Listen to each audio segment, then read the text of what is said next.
வணக்கம் நண்பர்களே, இது நம்ம வீடு சேனல். இன்றைக்கி நம்ம தூதுவளை சட்னி செய்ய போகிறோம். அதுக்கு தூதுவளையை க்ளீன் பண்ணி வச்சுருக்கேன். இப்போ கடாயை வச்சாச்சு, எண்ணெய் ஊற்றிக்கலாம்.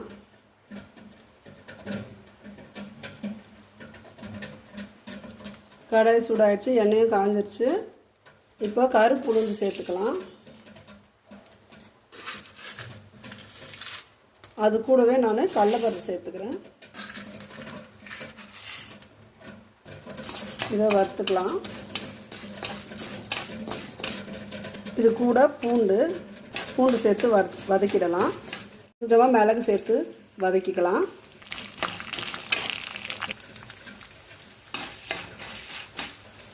துவையலுக்கு தேங்காய் சேர்க்க தேவையில்ல, நம்ம சட்னி தான் அரைக்க போகிறோம், அதனால தேங்காய் கொஞ்சம் சேர்த்துக்கலாம். காரத்துக்கு காஞ்ச மிளகாய் சேர்த்துக்கலாம். இது எல்லாம் இப்போ வதங்கிடுச்சு. இது கூடவே நம்ம தூதுவளையை போட்டு வதக்கிடலாம். இலையை சேர்த்துடலாம். இந்த இலையை நல்லா வதக்கிடலாம். இந்த சட்னி நமக்கு ரொம்ப சளி பிடிச்சிருந்ததுன்னா இதை செஞ்சு சாப்பிட்லாம். ரொம்ப உடம்புக்கு நல்லது. துவையலாகவும் இதை சாப்பிடலாம். சளியை நம்ம உடம்புல இருந்து நீக்கி, நம்ம உடம்புல இருந்து சளியை நீக்கி சுத்தம் பண்ணிடும். இந்த சட்னி பார்த்திங்கன்னா நமக்கு ரொம்ப கோல்டாக இருக்கும். சளி அதிகமாக பிடிச்சிருக்கும் போது இந்த சட்னியை நம்ம செஞ்சு சாப்பிட்டோம்னா நம்ம உடம்புல இருக்கிற அந்த சளி கழிவுகளெல்லாம் வெளியேற்றி நம்ம உடம்ப நல்லா வச்சுக்கும். இது ரொம்ப நல்லது.